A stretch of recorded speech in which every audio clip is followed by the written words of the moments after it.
pode começar. Olá, pessoal, boa noite a todos. Eu sou Natália Veiga Moliterno, diretora de cursos e eventos da Soperj. Estamos muito felizes aqui, começando nesse momento a terceira jornada de oftalmologia. Reflexo vermelho alterado, da maternidade ao consultório, visando abordar as condutas práticas para o pediatra. Nesse momento, nós vamos passar um vídeo institucional da Soperj com as últimas atividades da Soperj. Diego, coloca o vídeo aí para a gente, por favor.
Nós tivemos um probleminha no som do vídeo, o Diego está resolvendo.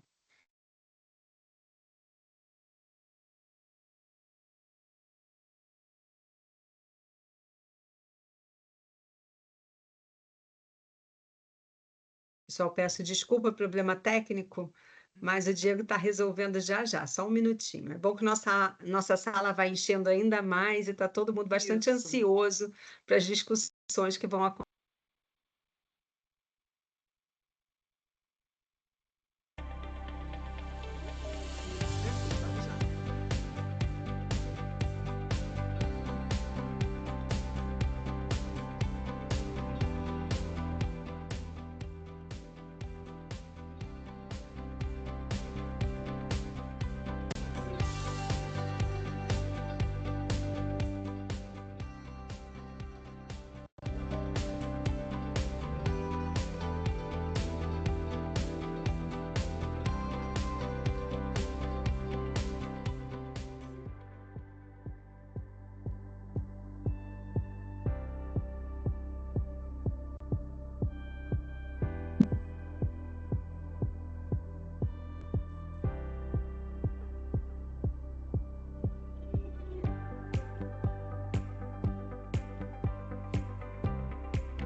Oi, Márcia. Tudo bem? Olha só.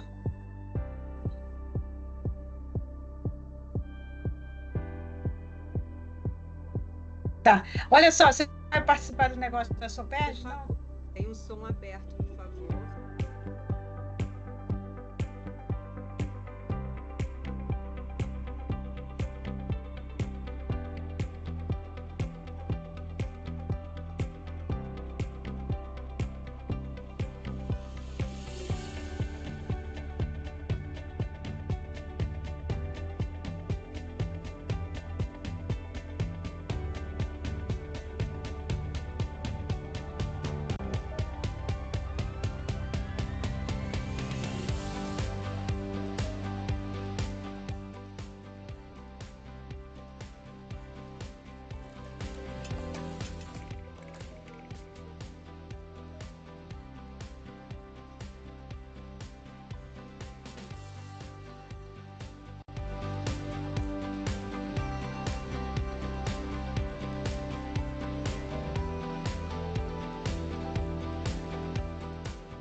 Ah, pessoal, que lindo, né? Dá até emoção ver tanta atividade linda que a Soperj já fez agora em 2025, né? Então, vamos dar continuidade à nossa terceira jornada de oftalmologia.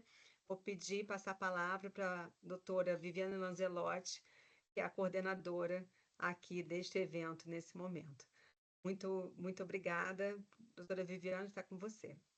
Obrigada, Natália. A gente está feliz, até porque nós inauguramos assim o vídeo, por isso que a gente dá um entravezinho. Foi a primeira vez que ele está sendo passado e vai ser passado agora sempre nos nossos eventos online também.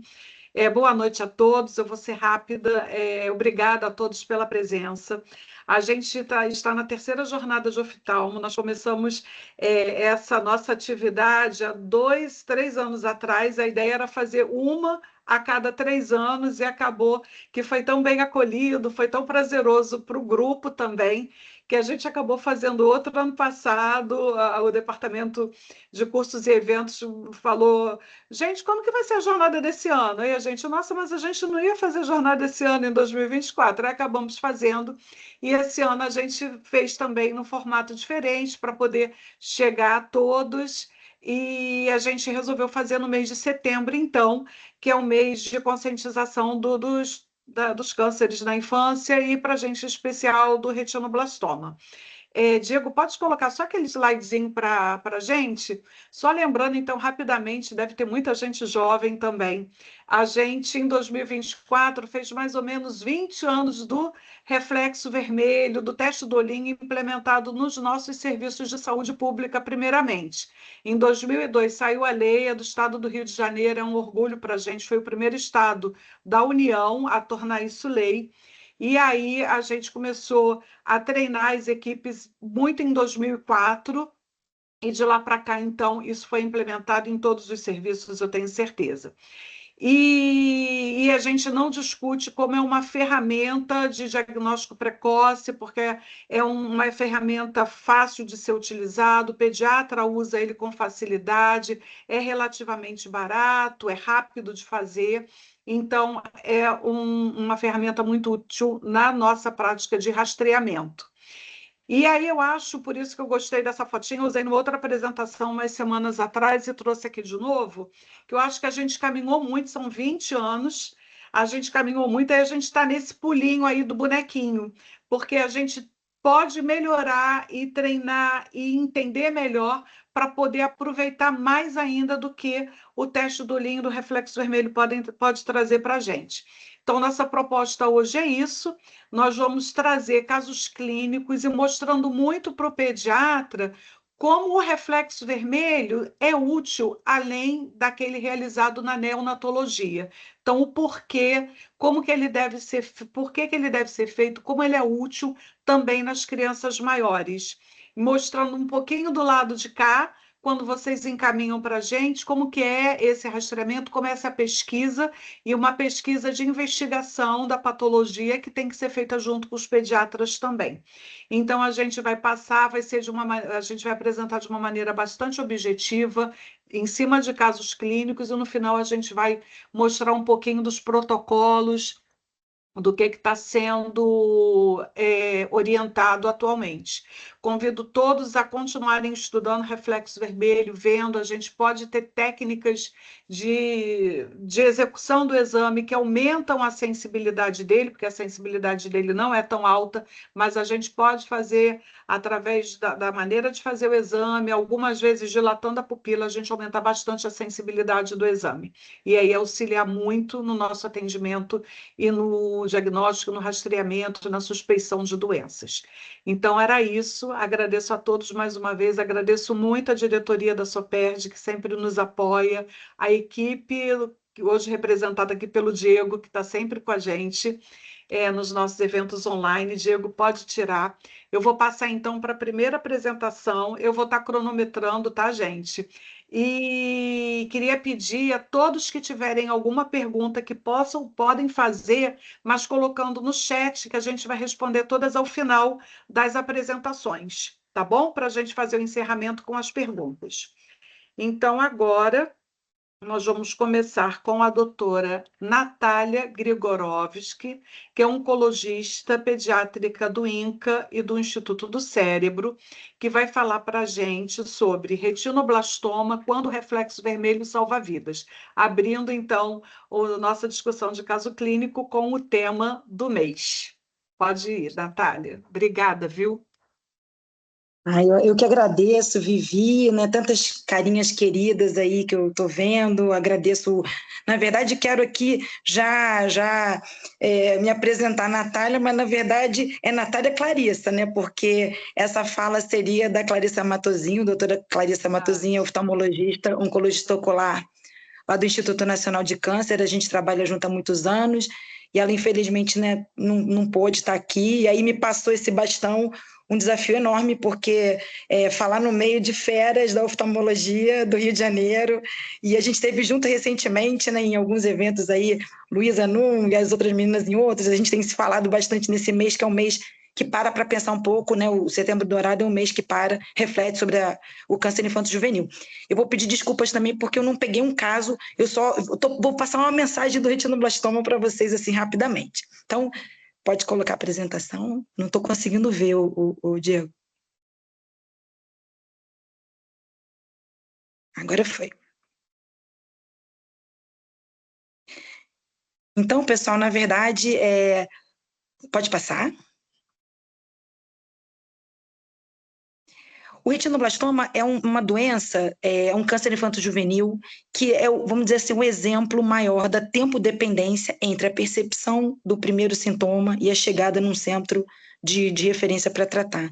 É uma doença que necessita que essa percepção e a chegada desse centro seja o mais rápido possível, porque é uma doença que tem uma biologia de rápida evolução, embora com um bom prognóstico, ela precisa de uma intervenção rápida e leva um grande impacto social, porque compromete drasticamente a capacidade visual da criança e pode, se não tratado, levar à morte. Basicamente, é uma doença que pode se apresentar uni ou bilateralmente, ela pode ter esse jeito esporádico, um jeito hereditário. Não vou entrar aqui nesse mérito, mas dizendo que a gente vai entender um pouco depois que a gente precisa também cuidar das crianças sobreviventes e cuidar das famílias com retinoblastoma, porque existe uma chance de ter retinoblastoma familiar. Ele é o tumor maligno intraocular mais comum da infância. Ele tem essa incidência aí mais ou menos de 1 para cada 15 a 20 mil nascidos vivos, e dentro dos tumores pediátricos ele é raro, né? O tumor pediátrico dentro do universo dos adultos, ele é mais ou menos de 1 a 3 a 4%, e o retinoblastoma é 4% desse pequeno grupo, né? Pode passar. Talvez, se eu tivesse que eleger um slide para ficar assim no registro de todos vocês que estão presentes aqui nessa noite, seria esse. A tempo-dependência, ela também tem essa relação entre o sintoma inicial da leucocoria, que é o sinal mais frequente do retinoblastoma, e o estrabismo. Se a gente não tem uma intervenção nesse primeiro momento, a história natural da doença leva a um aumento dessa lesão dentro do olhinho, o glaucoma, né, que é o aumento da pressão dentro do olho, a boftalmia, né, que é aquele olho grande, sinais inflamatórios no olho, e se não tiver nenhuma intervenção, inclusive, pode levar a ida, né, dessa doença para outros órgãos, como massas, por exemplo, no sistema nervoso central, em ossos, fígado, medula óssea, no líquor, e essa apresentação com essas massas orbitárias. Então, a grande mensagem aqui, que a gente somos todos, né, participantes, pediatras, oftalmos, os oncologistas também, a gente precisa agir rapidamente, né, intervir aqui para não deixar essa doença avançar dessa forma. Pode passar. Nosso grupo lá no INCA é um grupo que sempre foi muito interessado nos tempos, né, dos intervalos pré-diagnósticos. A gente sempre teve em conta que existia uma demora para chegar, né? Clarissa particularmente estudou isso no mestrado e no doutorado dela. A gente viu que os intervalos, pode passar o próximo. Os intervalos, ela mediu, né, na chegada entre a percepção do primeiro sintoma e a chegada num centro diagnóstico, no caso ali o INCA, existia o tempo familiar que ela considerou entre a percepção da família e a procura de um primeiro atendimento, e depois desse primeiro atendimento até a chegada no nosso centro de referência, vocês veem aí que a mediana é uma mediana muito grande, passa aí dos 8 meses, e isso determina, né, um pior prognóstico dessas crianças. Né, não só como a não preservação, né, do globo ocular, né, não preservação da visão, e muitas vezes até a gente não consegue preservar a vida. Então, a gente conseguiu medir isso e viu que os determinantes sociais influenciavam nesse tipo de demora. Pode passar. E como é que a gente consegue otimizar esses tempos, né? Reconhecendo esses sinais e sintomas iniciais, né, encaminhando precocemente para um centro de referência, valorizando a queixa dos pacientes, né, dos familiares, porque isso a Clarissa viu no estudo dela, que muitas vezes a família, uma pessoa percebe, um avô, um tio que convive com a criança, e às vezes na hora que a mãe, o pai vão estar com a criança, não conseguem ver a leucocoria, porque dependendo da iluminação, vocês sabem bem, isso pode se alterar, né, ao longo, às vezes, do próprio dia. Então, valorizar a queixa, e aí falar um pouco do teste do olhinho, que, né, é o motivo aí desse encontro de hoje. Pode passar.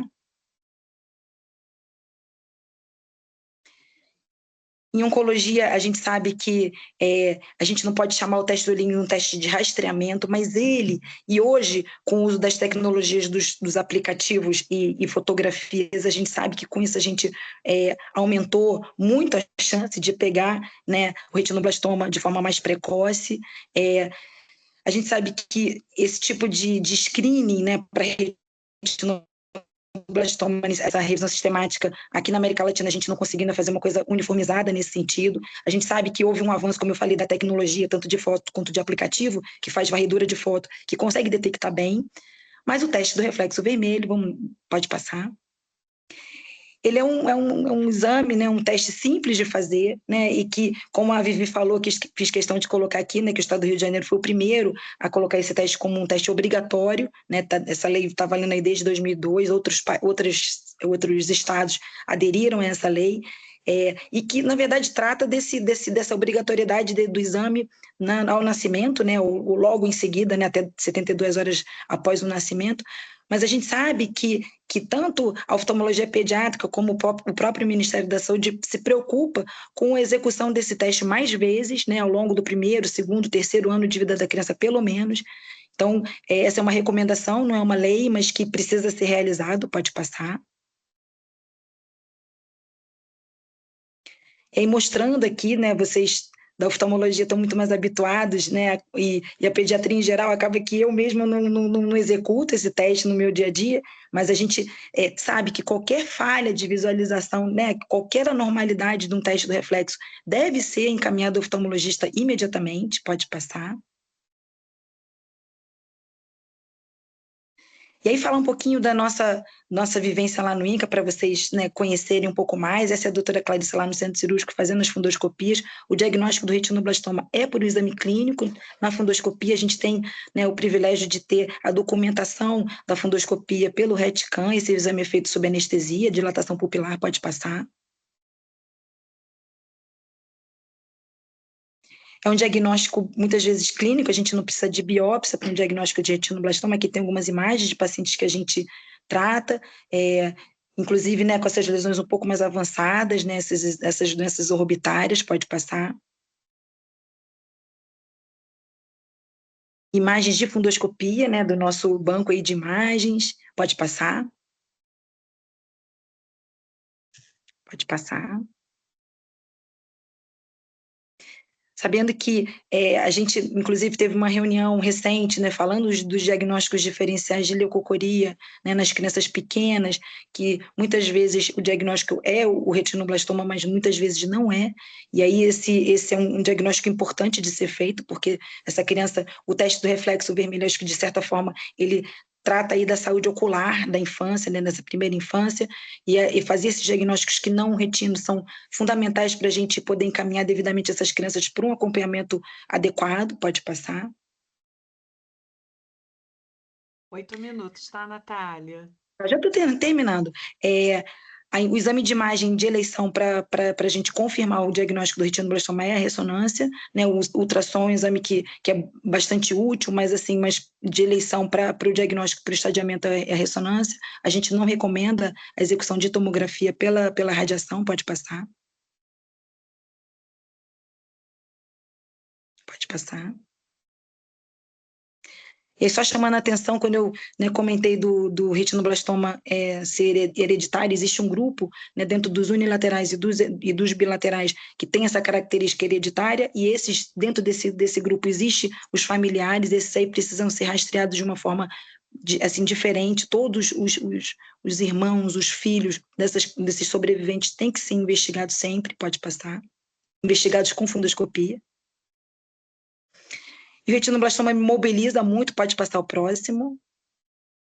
E aí, só terminar aqui com esse testemunho, assim, sobre essa iniciativa do Thiago Leifert de, né, compartilhar, né, com a sociedade o problema da filha dele, que levou, né, ele a capitanear esse iniciativa de Olho nos Olhinhos, né, em setembro também, por ser o Setembro Dourado e por dia 18 ser o dia da conscientização do diagnóstico precoce do retinoblastoma, e isso fez muita diferença não só para o diagnóstico de retino, como eu falei também, para a saúde ocular das crianças, porque, de certa forma, a gente conseguiu aí fazer o diagnóstico de muitas outras doenças, né, e dar acesso a essas crianças ao diagnóstico e ao encaminhamento devido. Pode passar. E aí, só finalizando, falando da nossa equipe lá no INCA, né, que é multidisciplinar, pode passar.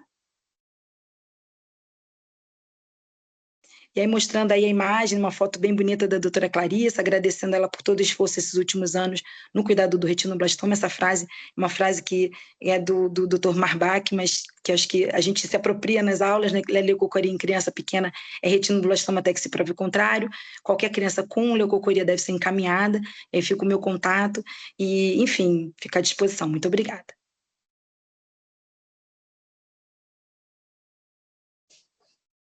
Obrigada, Natália. Ótimo como sempre. Eu fico assim, sempre falo, eu sou super fã de vocês lá no INCA, do trabalho é maravilhoso. Fico orgulhosa de ter vocês junto com a gente. Obrigada. A questão do Tiago realmente foi uma disponibilidade interior deles maravilhosa, né? E uma coisa, Natália, só para eu confirmar, que eu acho importante da gente ressaltar, no trabalho de vocês, da Clarissa, seu, da Ana Tereza, que é da Soperge, o tempo entre a família levar ao médico assistente foi menor do que do médico assistente referenciar essa criança até um centro especializado, não é? Então, isso é preocupante, porque o médico assistente demorou mais a encaminhar a criança para uma avaliação do que a demora da família em notar alguma coisa e levar ao médico. Então, a gente tem que alertar muito a equipe que atende essas crianças para estarem muito atentos. Então, vale a pena a leitura desse artigo que a Natália botou, para a gente ver como é que funciona essa engrenagem e nosso papel, como assim, em algum momento também não foi o melhor papel para poder ter atendimento adequado dessas crianças. Né? Obrigada, tá, Natália? Obrigada.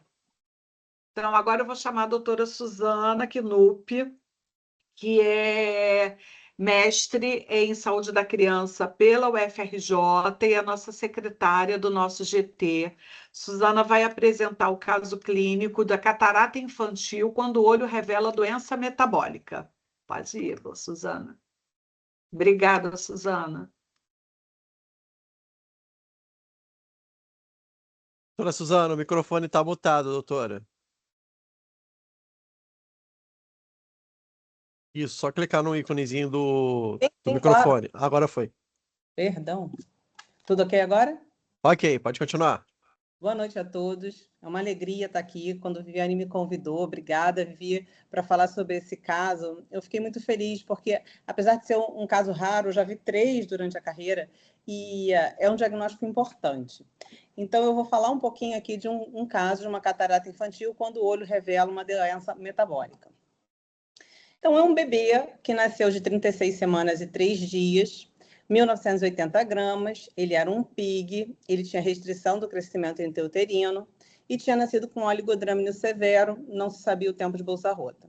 Apesar disso, nasceu com uma boa vitalidade, um Apgar 9/9, e era digno de nota que ele era B positivo e a mãe O positivo, mas com cúmbio direto negativo, com baixo risco de hemólise. Esse bebê, ele foi internado na UTI neonatal e nos primeiros dias ele teve uma avaliação da glicemia capilar do destro dele, evidenciando alguns episódios de hipoglicemia. No terceiro dia de vida, tem referência de icterícia de uma cruz, e aí nesse dia foram coletados exames para investigação de toches, fez o teste do pezinho, colheu bilirrubina e exame de hemograma. No hemograma já mostrou uma plaquetopenia importante de 23.000, a bilirrubina total estava de 8,3 elevada, e o teste do pezinho, a avaliação de infecções, de torches estava normal, e o teste do pezinho demorou para chegar, era um teste de pezinho que ainda não era o ampliado, e não tinha nenhuma anormalidade, mesmo quando ele demorou para chegar. Esse bebê, ele teve um ganho ponderal muito, muito pequeno. Ele nasceu com 1.980 gramas, e se a gente colocar ele aqui no gráficozinho, é quase que retilíneo, e ele, com um mês ele tinha ganhado 20 gramas. Então, se eu coloquei aqui, eu tentei plotar aqui o -3, o +3 e o 0 dos percentis, e você vê que é uma curva bem retilínea. E aí, com um mês de vida, eu fui responder o parecer da oftalmologia para avaliação desse bebê, muito por conta da possibilidade de torches. E logo nesse primeiro dia, nesse um mês de vida, eu vi esse tipo de catarata e eu queria que essa imagem ficasse para todo mundo que estivesse vendo. Essa é uma catarata que a gente chama de lamelar, ela nos 2 olhinhos. E ela é fortemente suspeita, libera uma suspeita muito forte para galactosemia. E aí é interessante nessa catarata que esse formato dela, que parece uma gotinha de óleo no centro do cristalino, e que se você tiver com a pupila muito fechadinha, você pode perder esse diagnóstico, porque se a pupila estiver fechadinha, a gente não vai conseguir olhar exatamente essa gotinha de óleo. Então, às vezes, uma coisa importante é, se você não tiver como fazer a dilatação de pupila, que pelo menos você faça o reflexo vermelho numa sala mais escurecida, vai te acrescentar isso. Porque quando você chega para fazer o reflexo, na hora que você ilumina, claro, a pupila vai fechar, mas você já conseguiu ver aquele alteração ali no reflexo vermelho inicial. Então, esse tipo de catarata, ele não é um tipo de catarata assim comum, mas ele é uma pista metabólica para galactosemia. E aí isso foi muito importante na condução desse caso. Só para explicar um pouquinho por que essa catarata é desse jeito, a gente lembra que aqui está a íris, aqui está o cristalino que fica atrás da íris, e o cristalino, ele tem na sua formação, se a gente cortar ele ao meio, ele tem aqui um núcleo embrionário e um núcleo fetal. O bebezinho já nasceu com esses núcleos. E ele está fazendo mitose, fazendo o núcleo infantil dele, para depois fazer o do adulto. Então, essa região de alta mitose ali é que ela vai acumular o galactiol, que a galactosemia tem alteração enzimática na conversão da galactose em glicose, e aí o metabólito do galactiol ele vai se acumular exatamente nessa camada circular ali, fazendo essa imagem da gotinha de óleo. Se não for tratada essa catarata, bom, se for uma galactosemia clássica, essa criança vai ter repercussões sistêmicas gravíssimas, mas existe um tipo de galactosemia tipo 2 que a principal manifestação dela é justamente catarata também. E se não for tratada, essa catarata ela vai evoluir até para uma pacificação incompatível com a visão e necessidade de cirurgia. Porém, se a gente trata essa criança com dieta, e essa criança foi tratada, logo no primeiro dia que eu aventei a possibilidade de galactosemia, ela já trocou o leite materno pelo Neocate. E o Neocate não era necessário naquela época exatamente, porque ela não precisava de aminoácidos, né, o leite hidrolisado, mas ela precisava da restrição da galactose. E aí depois até foi trocado pelo leite de soja na alta, que era mais acessível para a família. Mas aos 2 meses de idade, ou seja, com 1 mês da dieta já, né, para poder ajudá-la, o cristalino dessa criança ficou totalmente transparente. Então, essa é uma catarata que é muito importante da gente ter essa em mente. Depois de a gente já ter trocado a dieta, chegou o resultado do teste de urina, que confirmou, né, que tinha a galactose na urina. E essa criança foi admitida no serviço de nutrologia do IPPMG da UFRJ, e aí foi constatada de fato que a GALT, que é a enzima que está diminuída na galactosemia, o normal seria superior a 37 e a dosagem dessa criança era de 13, tá? Então, essa criança fechou, não fez diagnóstico genético, mas fez o enzimático. E, apesar disso, como é descrito, essa criança ainda teve um atraso de desenvolvimento neuropsicomotor, ela precisou de fisioterapia, ela teve uma alteração também de atraso de fala. Mas você vê aqui o ganho de peso dela, que era quase que nenhum aqui nesse primeiro mês, ela depois alcançou a curvinha ali do percentil dela muito bem durante os primeiros anos de vida, que é o que eu tenho de referência dela. Então, existem muitas causas de catarata na infância. Muitas. Metabólicas, infecciosas, mas existem causas geralmente irreversíveis. A importância da galactosemia é que ela é uma causa reversível desde que diagnosticada precocemente. Então, uma mensagem final aqui é que justamente o olhar atento do reflexo vermelho mudou o destino dessa criança, né? A gente transforma um achado oftalmológico no diagnóstico que pode ajudar a salvar a vida dessa criança. Obrigada, Vivi. Obrigada, Suzana. Isso é ótimo, excelente. E a gente sempre lembrando que quando você deixa uma catarata evoluir, né, a cirurgia de catarata na criança, ela é uma cirurgia muito mais complicada do que no adulto, né? Não é uma cirurgia fácil, há muita inflamação posterior, dependendo da idade você não pode implantar lente intraocular, então é sempre uma cirurgia muito mais complicada, um prognóstico muito mais reservado, né? Tá ótimo. Ninguém melhor do que o pediatra para falar exatamente isso. Criança não é um adulto pequeno. Então, de fato, a catarata infantil ela é muito mais difícil de fazer a cirurgia e a reabilitação visual, né? Essas crianças têm uma questão importante na reabilitação visual.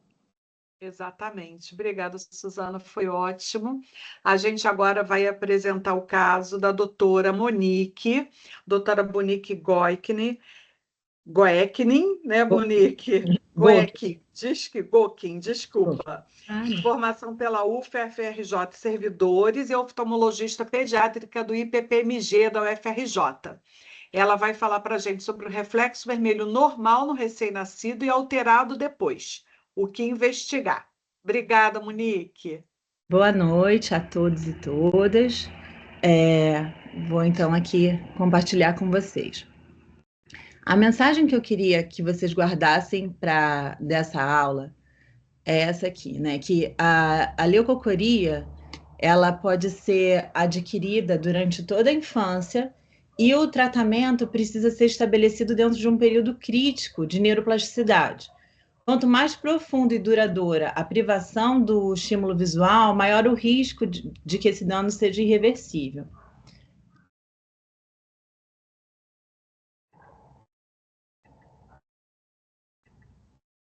Então, quando a gente fala desse reflexo vermelho que não estava alterado ao nascer, mas depois está alterado, de que forma ele pode estar alterado? Ele pode estar ausente, como na primeira foto aqui de cima, em que pode haver uma opacidade importante dos meios transparentes, como uma catarata, ou mesmo uma hemorragia vítrea, que não permite a passagem da luz, então o reflexo vai estar ausente.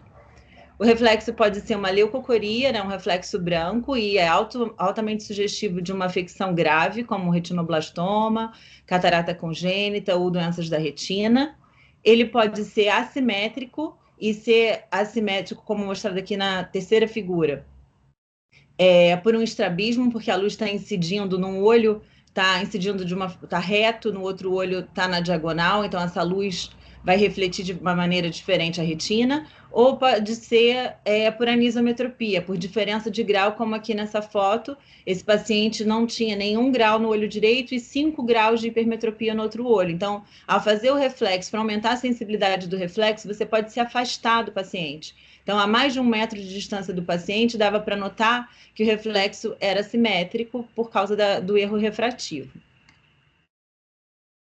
O reflexo ele pode ser mais brilhante em apenas um olho, e isso porque a luz estaria batendo num nervo óptico com coloboma, ou em cima de uma cicatriz retiniana, ou o paciente tem persistência de membrana de mielina na camada de fibras nervosas da retina, e aí você está jogando a luz sobre algo que é branco, por isso está refletindo branco.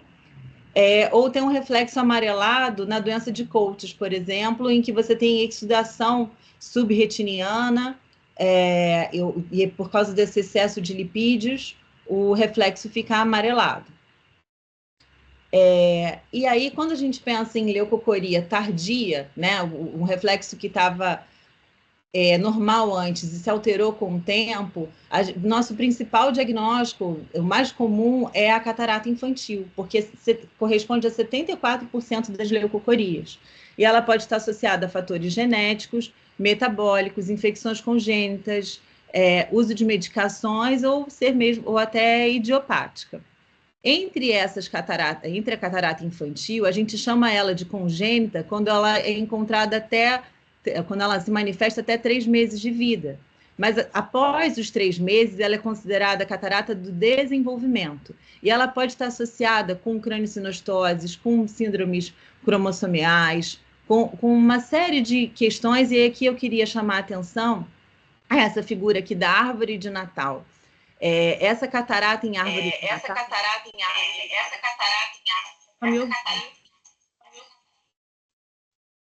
Essa catarata em árvore de Natal... Quem está com fone?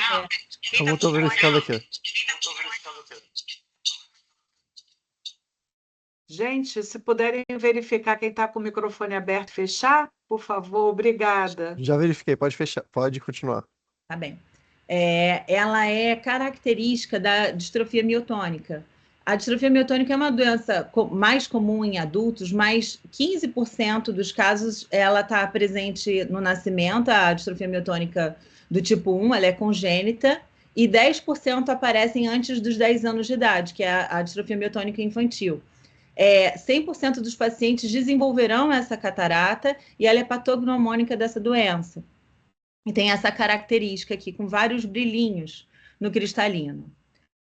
As doenças lisossômicas, como Fabry, que o diagnóstico costuma ser a partir dos 3 anos de idade, nas torches, uveites, AIJ ou secundárias a corticoide e exposição à radiação.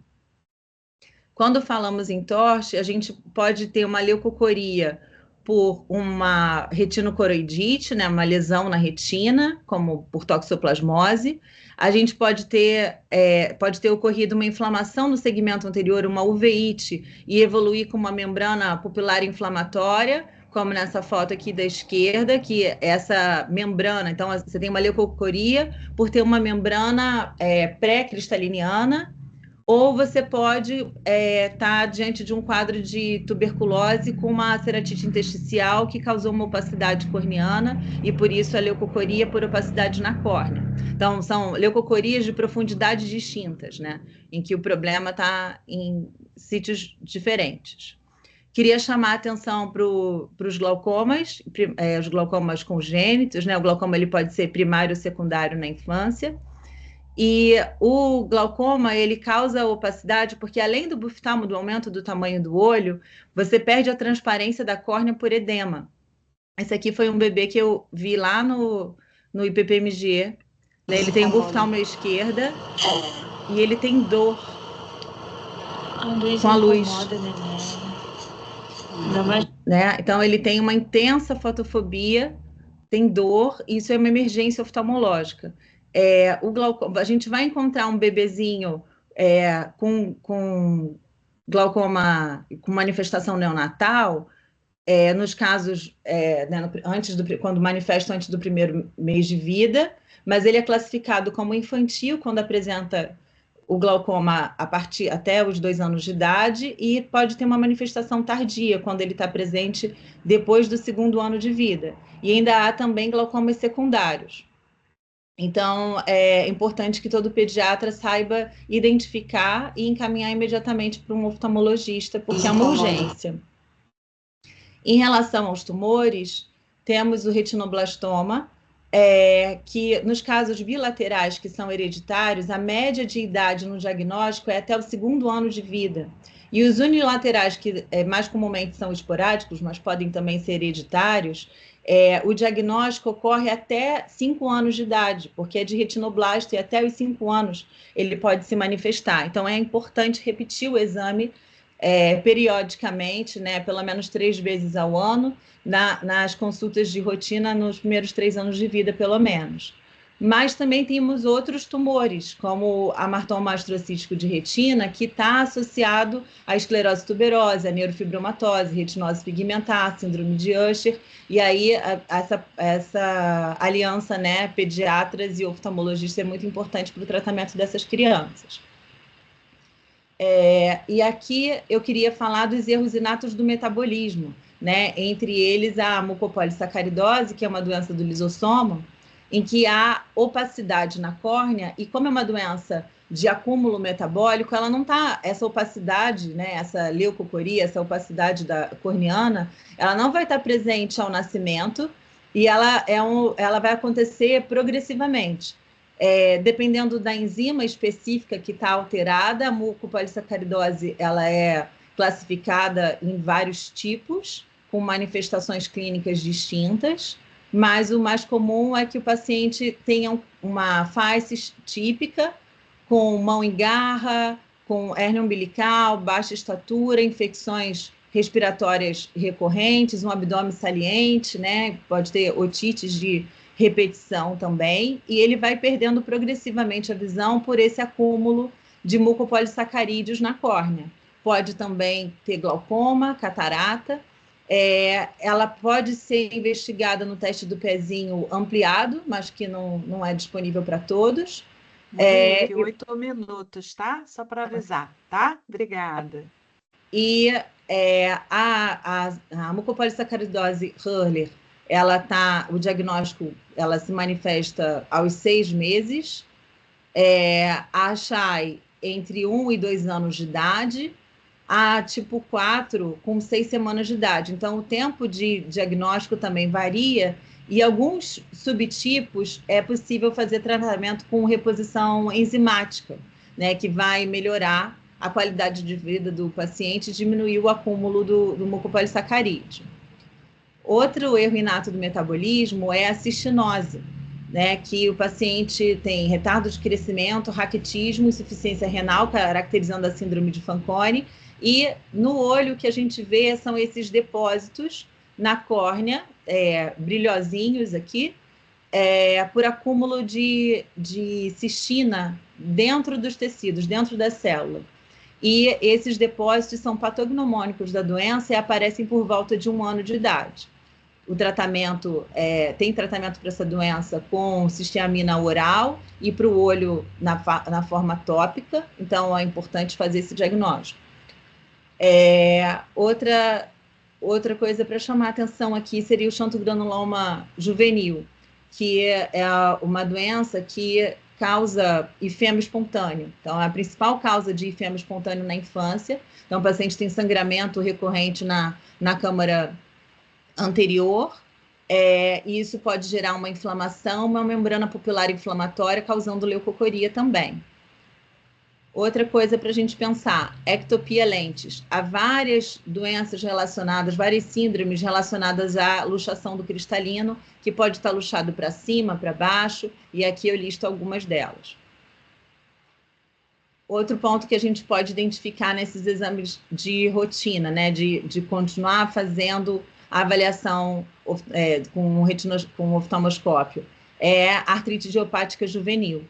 O paciente tem uma uveíte silenciosa, muitas vezes, com pouca queixa, com pouca hiperemia ocular, e às vezes o que a gente vê é essa ceratopatia em faixa. São depósitos de cálcio na superfície da córnea que vai opacificar o reflexo. Você percebe? Eu, essa semana mesmo lá no IPP, atendi uma paciente que disse que foi no iridologista, e o iridologista tirou uma foto do olho da criança e viu que a criança tinha ceratopatia em faixa e encaminhou para o pediatra.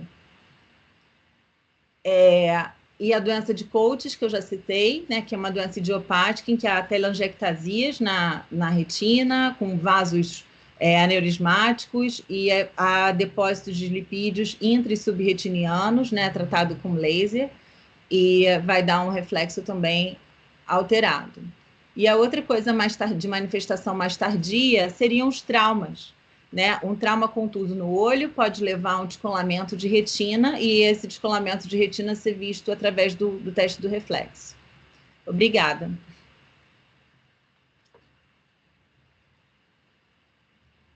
Obrigada, Monique. Versões sobre as várias causas de alteração do reflexo depois, né, da idade neonatal. Se alguém tiver alguma dúvida, pode ir colocando aqui no chat, que a gente está anotando. Eu agora vou chamar a doutora Luísa Neves, que vai falar sobre o reflexo vermelho alterado em erros refrativos, quando o olho revela doenças genéticas. Doutora Luísa tem mestrado e doutorado pelo Fernandes Figueira e é a médica responsável pela oftalmologia pediátrica, pelo setor de oftalmopediatria e estrabismo do Pedro Ernesto. Obrigada, Luísa. Obrigada, Vivi. Obrigada pelo convite. Deixa eu compartilhar aqui só um instantinho.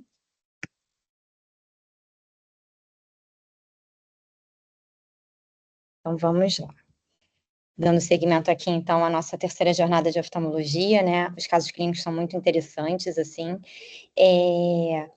Então, eu vou apresentar esse caso, desculpa, que é a alteração do reflexo vermelho nos erros refrativos quando o olho revela doenças genéticas.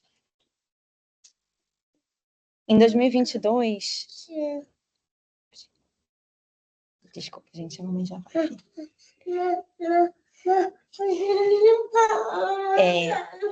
Desculpa, gente. Você quer trocar, Luísa? Quer que a Paula fale agora? Eu acho que o meu marido levou ele. Tá, fica à vontade. Então, em 2022, eu atendi um paciente do sexo masculino, que na época tinha 10 meses, e que ele já havia sido examinado por um oftalmologista em torno de 4 meses, por um reflexo vermelho alterado nas consultas iniciais de puericultura. Na época, o fundo de olho estava normal, ele teve o crescimento normal, mas ele engatinhava pouco, não levantava, não estava tão interessado, e a pediatra pediu uma nova avaliação. E, de fato, né, a função visual dele me pareceu pior do que o esperado para a idade, um desinteresse por objetos de baixo contraste, por objetos pequenos, sobretudo quando a gente distanciava um pouco da observação, do campo, né, de observação dele. Cicloplegiando e dilatando esse menino, eu percebi uma miopia moderada, né, de -4, com um astigmatismo também moderado, né, isso gera um equivalente esférico maior, né, a miopia é um grau negativo, como a gente vê aqui, e o astigmatismo também, então eles se potencializam, né, e uma fundoscopia que de fato era normal, exceto por uma rarefação do epitélio pigmentar da retina, que é característico da miopia, né, então na época eu prescrevi óculos e entrei em contato com a pediatra,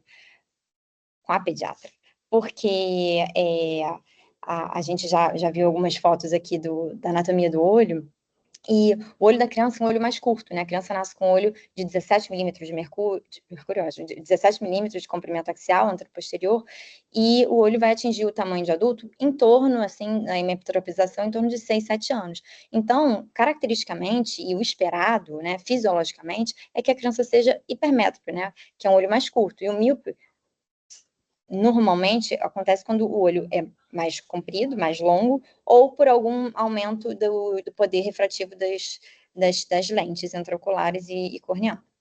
Né? Então, a gente sabe, né, que uma miopia numa criança com menos de 1 ano é algo, né, patológico que a gente precisa ter um alerta ligado. Né? Então, miopia em menores de 10 anos, a gente sempre tem que lembrar de observar outras doenças oculares associadas, né, como retinopatia da prematuridade, microesferofacia, ceratocone, atentar para as distrofias de retina, né, que são doenças raras, mas que muitas cursam com uma miopia alta, precoce, né, sobretudo aquela retinose pigmentar, né, com gene RPGR e RPE65, e também as ciliopatias, que eu coloquei aqui tanto na parte de distrofia de retina, quanto na parte de doenças sistêmicas. Então, alta miopia em criança também pode ser um achado de uma doença sistêmica. Né? As ciliopatias, né, tem doenças que atingem os rins, que atingem o ouvido, e outras doenças do colágeno, né? Stickler, Marfano, Bloch, doenças metabólicas que também já foram citadas, homocistinúria, ou poderia ser apenas uma miopia isolada. Né? Então, aqui são vários os genes responsáveis, né, pelas ciliopatias, que, como falei, cursam com, muitas das vezes, achados oculares precoces e algum grau de doença sistêmica.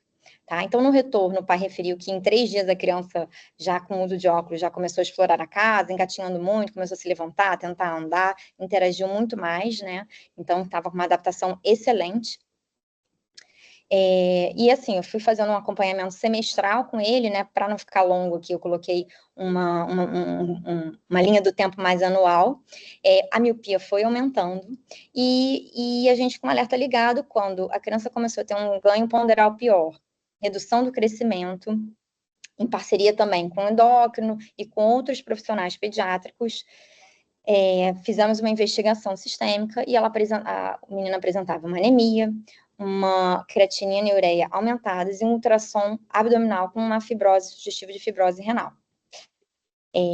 Então, diante desse quadro, né, alta miopia, uma falência renal em criança de 2 anos, quase 3 anos, fez-se um exoma clínico para essa criança e chegou-se no diagnóstico de nefropetíase do tipo 12, com gene afetado TTC21, né, em heterozigose, então com 2 variantes patogênicas ou provavelmente patogênicas.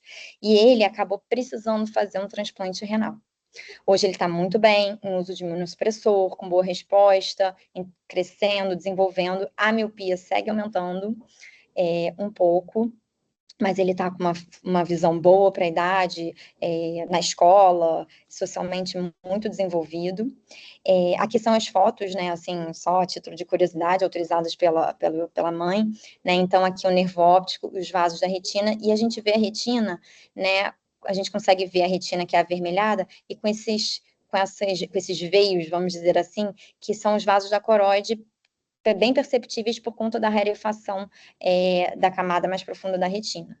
É interessante também a gente ver que aqui é uma imagem com fluorescência, em que a gente vê uma fluorescência normal da retina desse menino, felizmente, porque é um exame muito rico, ele consegue detectar precocemente ou células da retina em sofrimento, ou já sofridas, ou já degeneradas. Então é um exame que ele detecta muito precocemente alterações como em distrofia de retina, né? Então, essa criança, por ter alta miopia, ter uma ciliopatia, ela pode vir a desenvolver uma distrofia de retina, mas que por hora ainda não se manifestou. E aqui a foto do ACT, que é a tomografia de coerência óptica, que faz um corte da retina, né? E cada uma dessas gradações de cinza e preto representa uma camada da retina e também, felizmente, estão todas íntegras. Então, assim, existem poucos relatos na literatura de retinopatia associada à mutação nesse gene, né? E corroborando o que as colegas falaram anteriormente, né, o olho ele pode ser um órgão sentinela para doenças sistêmicas, né? Então, seja na presença de catarata, seja na presença de um erro refrativo ou qualquer alteração do reflexo vermelho. Então, assim, às vezes o olho pode ser o início do sintoma de uma doença maior. E é basicamente isso. Obrigada, pessoal. Obrigada, Luísa, ótimo. Assim, quando a gente vê o reflexo alterado e pensa em algumas coisas complicadas, pode ser um erro refrativo, né? Paula vai mostrar também.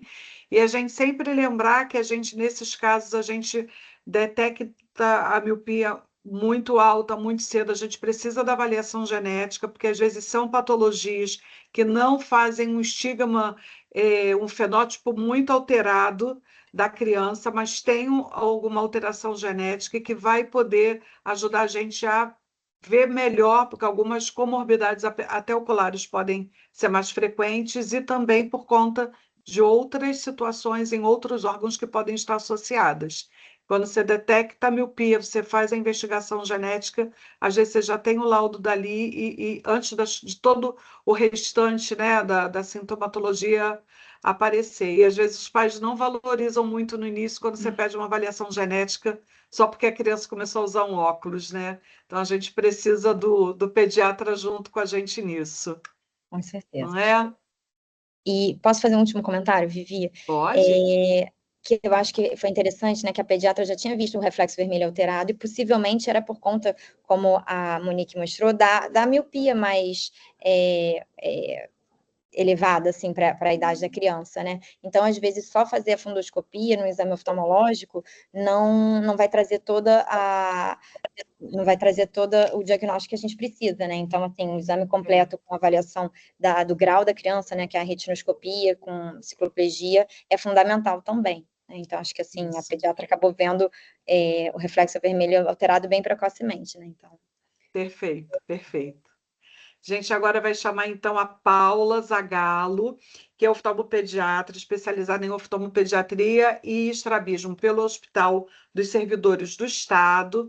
E a Paula vai apresentar para a gente um reflexo vermelho alterado em erros refrativos também, mas abordando o risco silencioso para a ambliopia. Pode ir lá, Paula. Boa noite a todos. Obrigada, Vivi. Então, eu vou compartilhar aqui.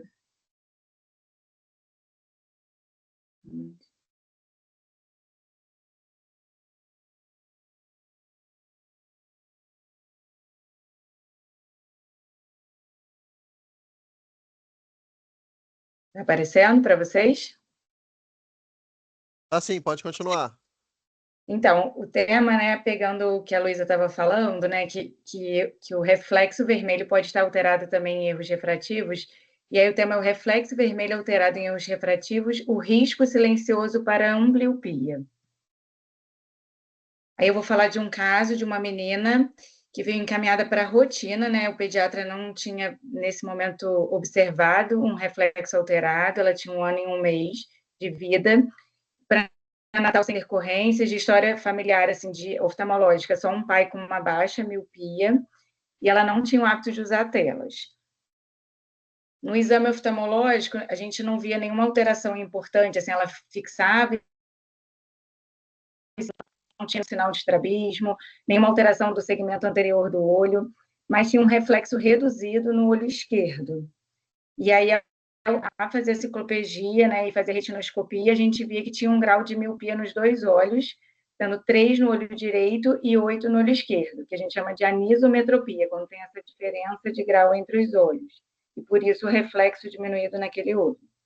No mapeamento de retina, a gente não via nenhuma alteração, exceto como a Luísa falou no caso, né, anterior, quando tem alta miopia, a gente visualiza os vasos da coroide, que é típico da miopia. E aí, reforçando, né, a alteração do reflexo vermelho, né, que foi muito falado, né, tem o reflexo normal e o reflexo ausente, né, o reflexo mais branco, isso é mais, às vezes, evidente. Quando a gente tem um reflexo alterado por uma ametropia, né, e o que é a ametropia? É essa presença de um erro refrativo, seja por miopia, hipermetropia ou astigmatismo, a gente às vezes a gente tem um reflexo preservado, mas porém reduzido. E às vezes nessa triagem é um pouquinho mais difícil de perceber, né? A Luísa falou que a pediatra, no caso dela, tinha percebido um reflexo reduzido, mas às vezes a gente recebe como uma consulta de rotina e a gente vê no exame, né, que esse reflexo está diminuído. Então, acho que vale, principalmente nos casos das anisometropias, né, sempre ter um comparativo entre os olhos do quanto está alterado esse reflexo vermelho. E aí, no segmento, né, então, foi prescrito o grau do óculos, logo que ela, nessa primeira consulta, com 2 anos, ela começou a informar a visão com óculos, né, através dos desenhos, e a gente viu uma diferença de visão entre os olhos, né, de 20/30 no olho direito, isso com correção de óculos, e 20/50 no olho esquerdo. Então, uma diferença maior, né, igual a 2 linhas de um olho para o outro. A gente já pode considerar como uma ambliopia, que eu vou falar um pouquinho mais à frente. E os pais observavam que sempre quando ela tirava o óculos, se em algum momento em casa ela ficava sem óculos, ela preferia fechar o olho esquerdo e manter só o olho direito aberto. Então, foi iniciada um dos tratamentos, né, que eu vou falar também mais à frente, de tampão, né, de oclusão de um dos olhos, para poder estimular o olho que tem a pior visão.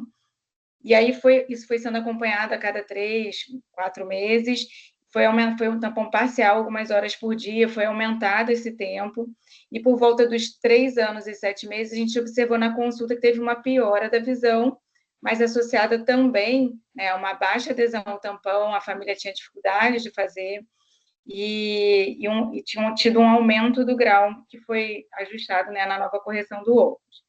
Aí optou-se por associar outro tratamento que a gente tem para tratar a ambliopia, que é o colírio de atropina.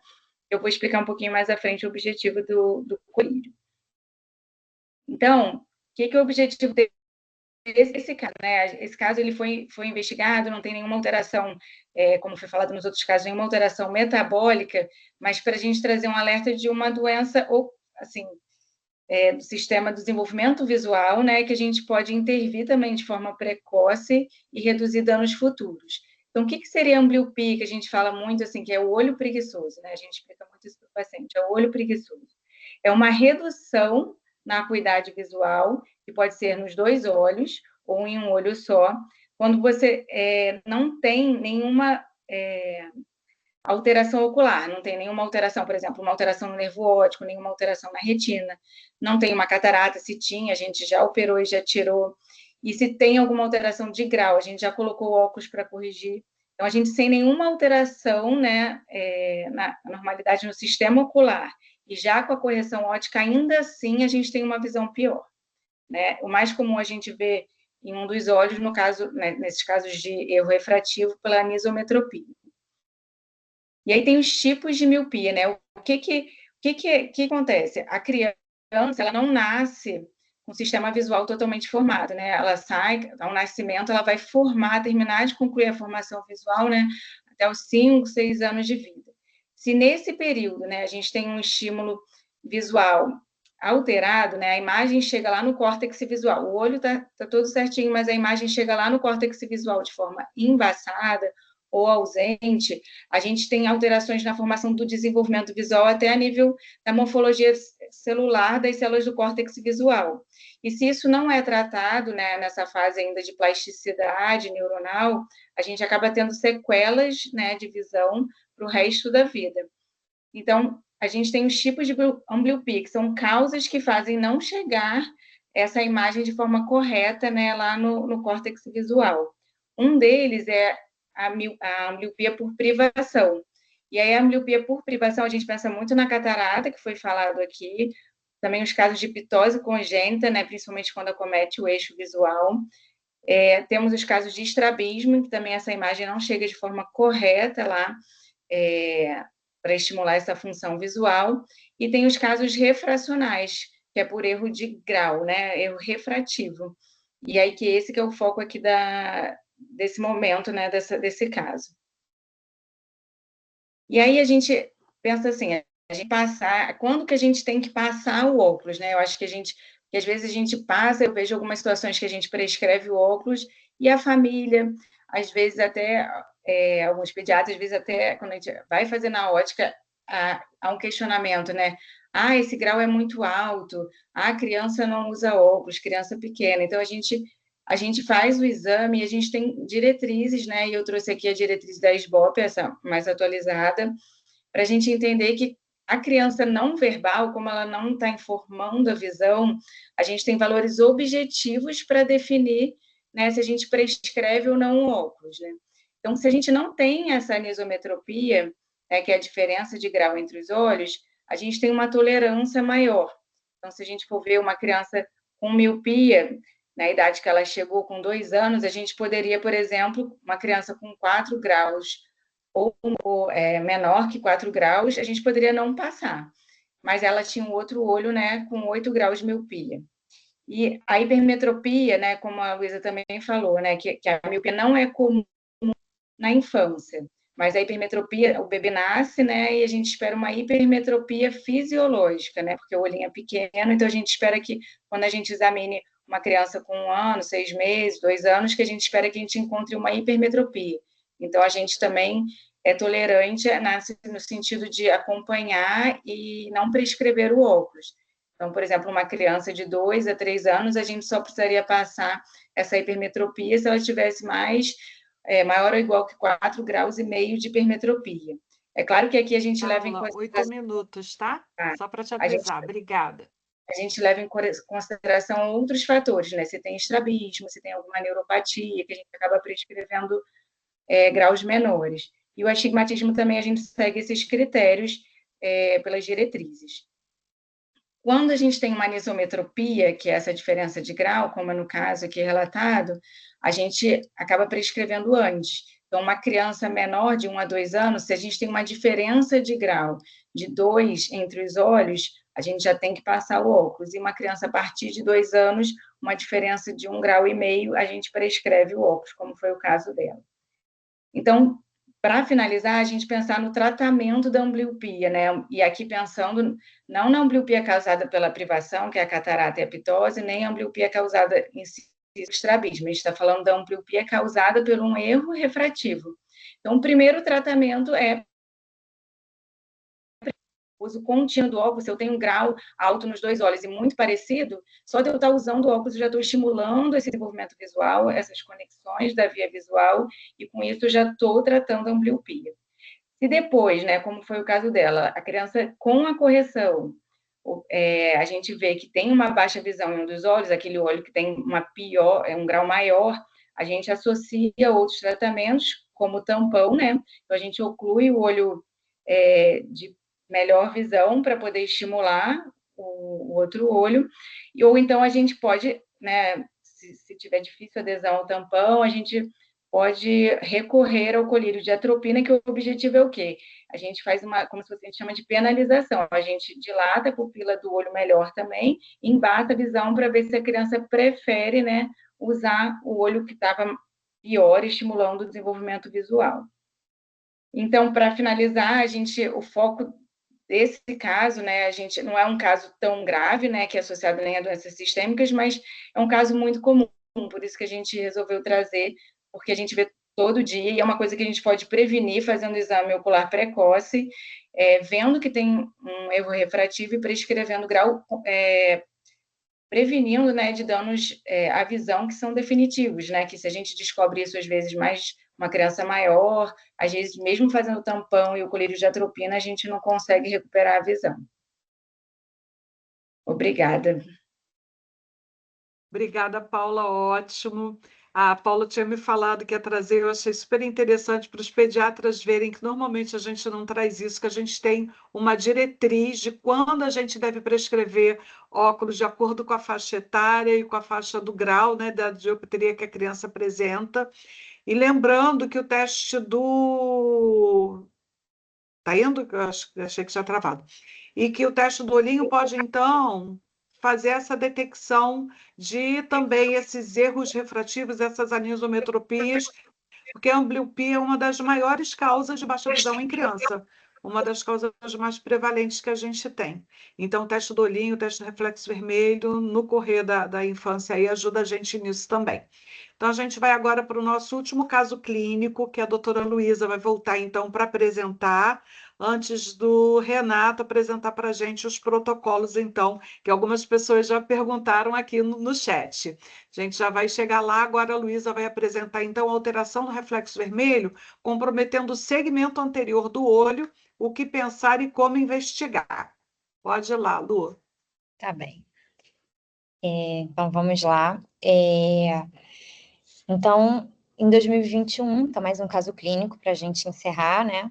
Em 2021, respondendo um parecer na UTI neonatal de uma recém-nascida do sexo feminino a termo, com peso adequado para a idade gestacional, e que havia apresentado um ânus imperforado que já tinha sido operada, e com teste do reflexo vermelho alterado bilateralmente.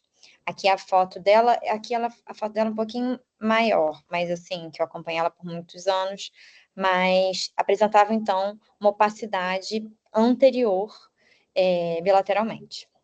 Né? Então, o olho, né, o olho é uma estrutura muito pequena, mas ao mesmo tempo muito rica, né, como a gente consegue ver.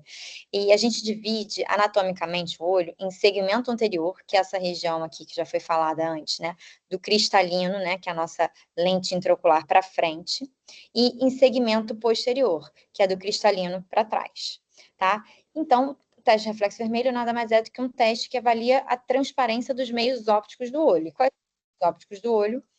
É a córnea, que é uma lente, né, que fica na parte da frente do olho, na parte externa do olho, né, onde a gente coloca a lente de contato. Então, ela é transparente e ela recobre aqui a íris. O humor aquoso, o cristalino, que é essa nossa lente intraocular, e o gel vítreo, o humor vítreo, que preenche a parte posterior do olho, né, composta pela coroide, pela retina, pelo nervo óptico. Então, as alterações do segmento anterior, elas podem, as alterações do reflexo vermelho no segmento anterior, elas vão ser decorrentes de doenças que acometem a córnea ou o cristalino, tá? No segmento posterior, mais o vítreo e, como a Monique também já falou, várias pessoas falaram, quando tem lesões extensas na retina e na coroide, tá? Então, alterações corneanas, a gente tem várias alterações corneanas. Uma delas é a anomalia de Peters. A nossa córnea, né? O nosso olho é, como eu falei, muito rico. Então, a córnea, que tem, em média, 540 micrômetros, tem 5 camadas. Então, a anomalia de Peters é quando as camadas mais internas, né, principalmente o endotélio e o DCM, elas são mal formadas e elas ficam opacas, gerando esse aspecto de opacidade corneana. Tá? A gente também tem alterações corneanas como a esclerocórnea, em que a nossa córnea ela tem características de esclera, né, que é a parte branca dos olhos. O glaucoma congênito, que Monique também já falou, que ocorre um aumento da produção do humor aquoso / redução da drenagem do humor aquoso aqui na câmara anterior, e ele vai gerar uma compressão aqui corneana, gerar um edema de córnea. Como a córnea é transparente, o edema vai gerar uma opacidade, né, um haze, que a gente chama, inicial, né, que fica com esse olho um pouco azulado inicialmente, depois o olho vai crescendo, né, a Nath também falou, só relembrando, né, da tríade clássica, realmente essa fotofobia, a Monique mostrou o vídeo, né, da criança com blefaroespasmo, que dói muito, então ela fecha o olho como uma reação, lacrimeja, tem fotossensibilidade, e o olho no início, né, antes de ficar um buftalmo, né, um crescimento ocular excessivo e visualmente patológico, no início pode-se ver esse olho mais azulado, esse olho meio brilhante, de qualquer forma isso tem que ser investigado, tá?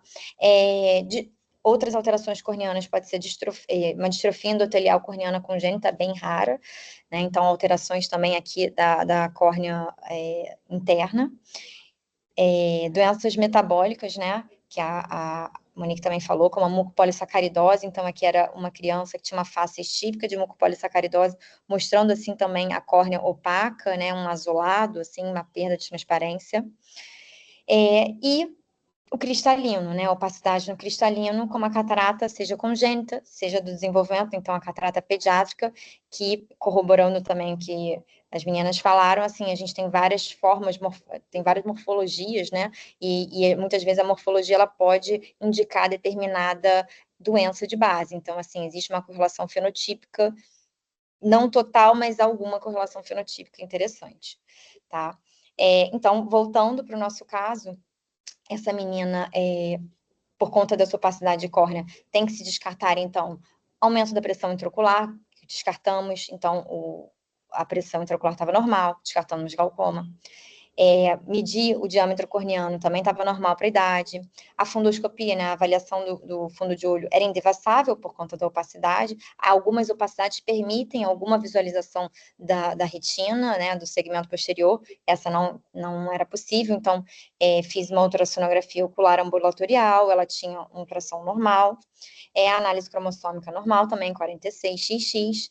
E o exoma clínico não observou-se variantes patogênicas ou provavelmente patogênicas. O diagnóstico foi clínico de uma anomalia de Peter, cujos genes alterados podem ser esses daqui, embora o exoma inicialmente não viu nada, e ela possivelmente ela tem a síndrome de Peter Plus, que é quando a gente tem essa anomalia de Peters, então uma alteração da córnea, né, da parte endotelial da córnea, muitas vezes pode ter associação com alterações da íris e às vezes até do próprio cristalino, ela pode também cursar com catarata, essa paciente não tinha, mas pode acontecer. E quando a gente chama de plus, né, é quando tem também doença sistêmica, como ela teve o ânus imperfurado, mas podem ter outras alterações, até atraso do desenvolvimento, entre outras. Tá? Por conta, então, dessa opacidade bilateral, a criança, nós conseguimos fazer um transplante de córnea, primeiro no olho esquerdo, depois acabou o transplante de córnea, ela apresentou uma infecção, fez uma úlcera infecciosa que foi tratada, a pressão aumentou muito, ficou com uma pressão aumentada refratária, e esse transplante entrou em falência. Fez-se também no meio, um pouco antes de todo esse decorrer, o transplante do olho direito, que ficou muito bom, com uma boa botão central bem transparente. Depois ele entrou em falência em 2022, fez um retransplante, aqui já é a foto do retransplante, então conseguiu-se uma boa também transparência desse olho direito. E hoje ela apresenta uma função visual pobre em olho direito, mas eu vou mostrar um vídeo autorizado pela mãe, funcional, ela está com suporte, com todo o estímulo, a mãe é muito presente, é uma mãe maravilhosa que dá todos o suporte que ela precisa, junto com todas as terapias, uma função visual bem ruim, né, ausente praticamente no olho esquerdo, mas é um olho que a gente precisa sempre ficar acompanhando, pois ela recentemente desenvolveu uma ceratite herpética no olho dominante, no olho direito, que já foi tratada, que já está resolvida, mas, enfim, é um caso que ele começa grave, né, ela teve a oportunidade de fazer o transplante de córnea, né, que tem todos os seus percalços, mas ela está com uma visão no olho direito, deixa eu passar o vídeo, que é... Vai lá mostrar o número 1 pra tia, cadê o número 1? E ela está desenvolvendo bem. Muito bem, e a vogal A? Cadê a vogal A? Arrasou! Então, assim... Parabéns! Muito fofo.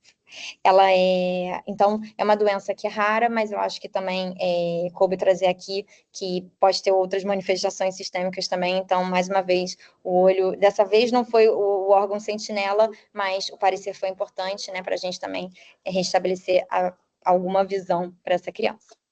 Então, muito obrigada. Obrigada, Luísa. Lindo caso. Em criança, essas coisas são mais difíceis, né? Também o transplante, funcionar, ficar, muito mais do que no adulto, né? Então, mostrando aí como o diagnóstico precoce é importante, né? Exatamente. Para esse desenvolvimento. Agora, então, a gente vai chamar o Renato. Gente, o Renato, ele é o coordenador do Serviço de Oftalmologia Pediátrica e Estrabismo do Hospital Geral de Bom Sucesso.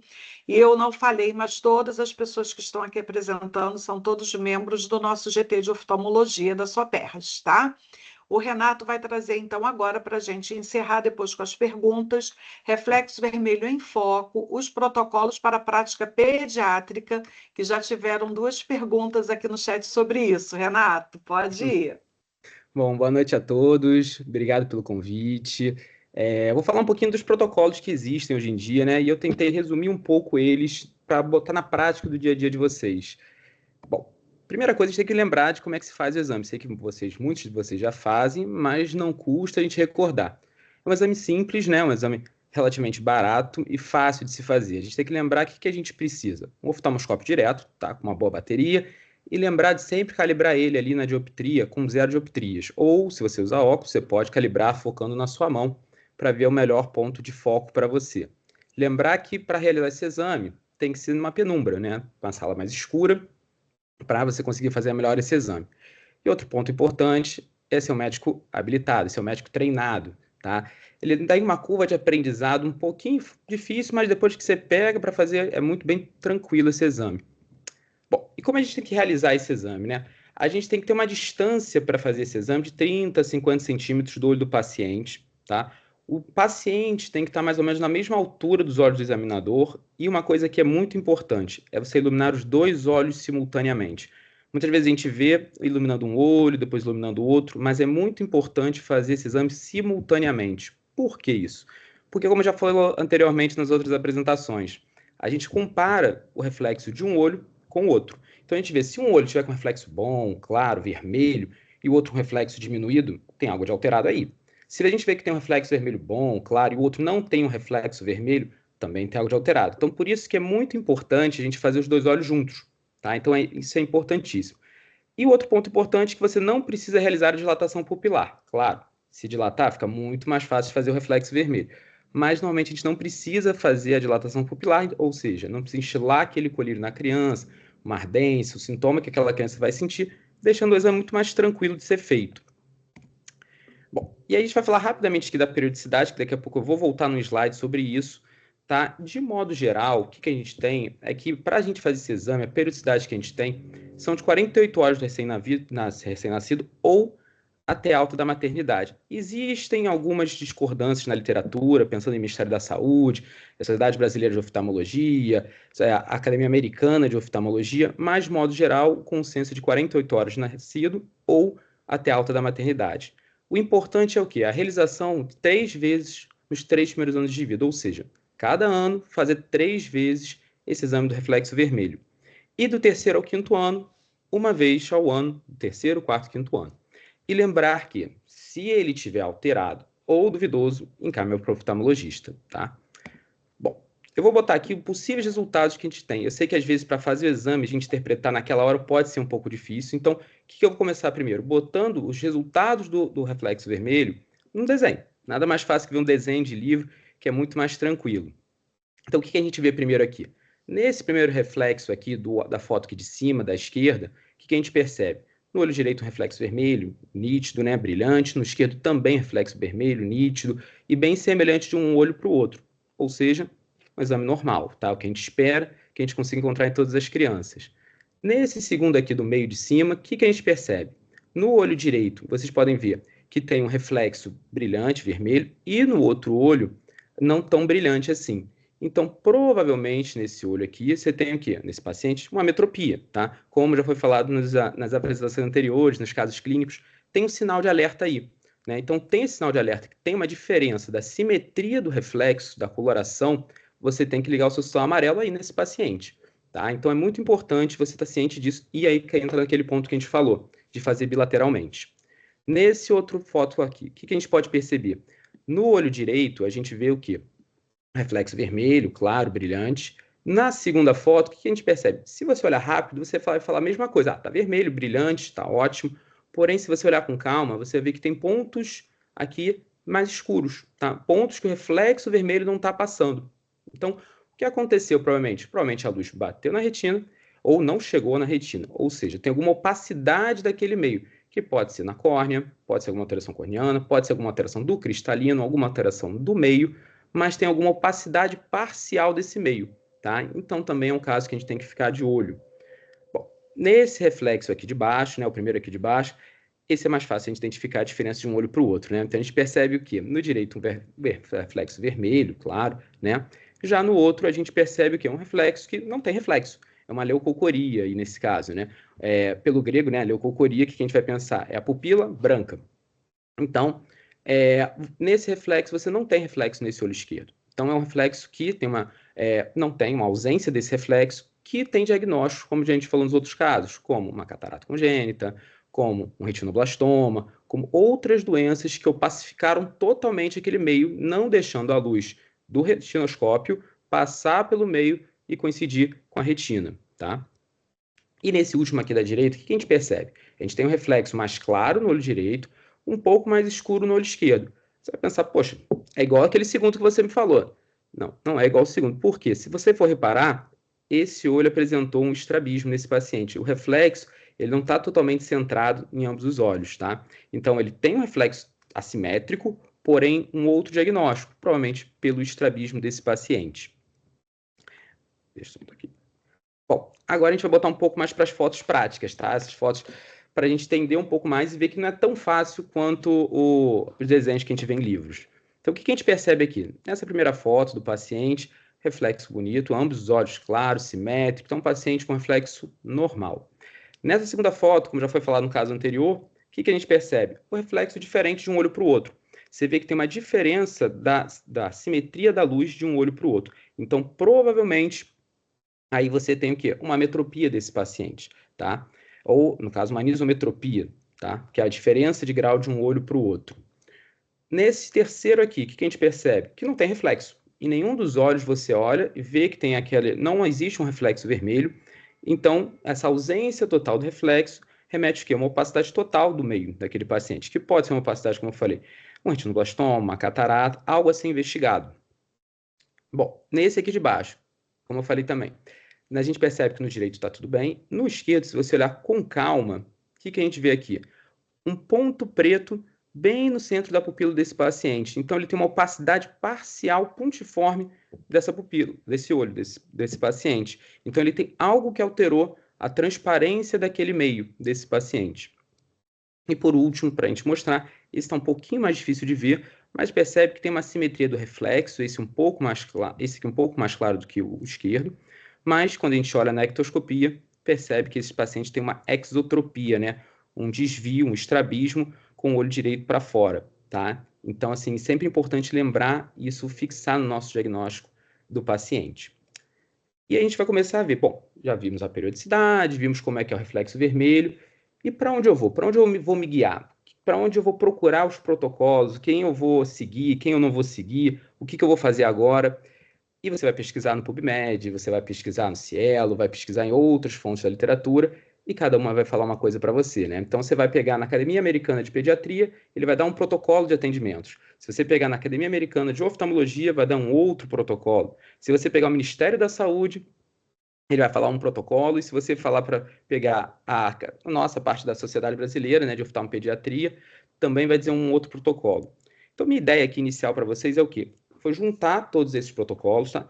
E de outras academias também, né? Se você pegar a canadense, australiana, cada um tem uma metodologia, digamos assim. Então, essa minha ideia agora foi o quê? Tentar fazer um organograma para que mesclasse um pouquinho de cada e deixasse o quê? O que é consenso com todos eles. Com que todos eles falam a mesma coisa, né? Então, o que a gente tem que pensar aqui? Nesse consenso que eu botei, eu separei em 2 organogramas, tá? Hierárquicos. O primeiro pela periodicidade e o segundo pensando no reflexo vermelho. Então, nesse primeiro aqui da periodicidade, o que a gente percebe? Então, o paciente vai fazer o teste de reflexo vermelho no primeiro paciente neonatal, né? Que é até 48 horas de vida, tá? Você vai fazer o reflexo vermelho dele.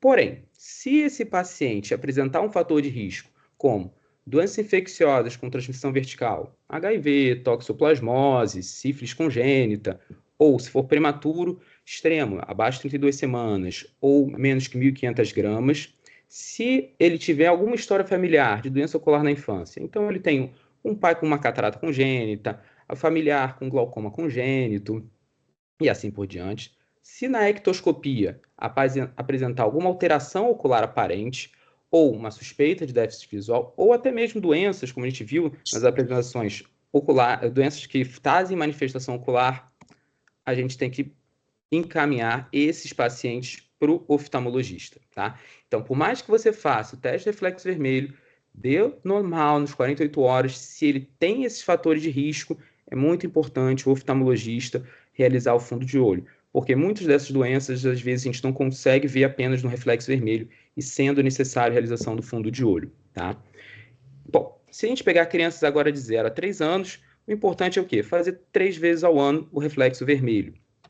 Então, a cada consulta pediátrica, né, 3 vezes no ano, você faz o teste de reflexo vermelho, lembrando de ser bilateral, tá? Com os 2 olhos, naquela penumbra, e de 3 a 5 anos, uma vez ao ano, fazer o reflexo vermelho. Bom, e aqui agora eu vou para o segundo organograma meu hierárquico, pensando em quê? No reflexo vermelho, no resultado que você achou. Então, muitas vezes a gente faz o reflexo vermelho e a gente espera, a gente torce para que a maioria dos pacientes nossos tenha reflexo normal e a gente repetir conforme a idade. Porém, nem todos são assim. A gente sabe que nossa prática clínica, de hospital, no nosso consultório, às vezes alguns reflexos são alterados. E muitas vezes é bom a gente saber o que orientar o pai, né, sobre os possíveis causas dessa alteração do reflexo vermelho, né? O que pode ser aquele reflexo, o que não pode, e assim por diante. Então, o que a gente tem que pensar? Se a gente tem um reflexo vermelho alterado, como a gente mostrou, e for assimétrico, quais são as possíveis causas, né, as principais causas que a gente pensar? Ametropias, que é questão de grau, tá? Um estrabismo ou alguma opacidade parcial do meio. Então, algo a se pensar. E se for ausente, a gente tem o quê? Uma opacidade total do meio. Então, é uma catarata ou um retinoblastoma. Então, você tendo um reflexo vermelho alterado, né, ou até mesmo duvidoso, quando a gente fez, não conseguiu ver muito bem, é muito importante caminhar para o oftalmologista para ele ser realizado fundo de olho e o exame completo daquela criança, tá? Isso é importante a gente sempre lembrar. Mas, sabendo de como está aquele reflexo que você viu, você pode orientar um pouco melhor aos pais, tá? Sobre isso. Bom, e além disso, além do reflexo vermelho, basta a gente também lembrar que as consultas oftalmológicas de rotina, isso é muito importante. Pensando pela Sociedade Brasileira de Oftalmologia e pelo Ministério da Saúde, o que eles preconizam? De 6 a 12 meses, o primeiro exame oftalmológico completo, tá? Então é importante ser encaminhado para o oftalmologista para ele avaliar fundo de olho, refração, desenvolvimento visual, ver como está aquela criança. Então, tudo bem, 3 a 5 anos, tá? Mas preferencialmente com 3 anos fazer essa segunda avaliação, tá? Se o oftalmologista perceber alguma alteração e assim por diante, ele vai orientar o acompanhamento mais precoce.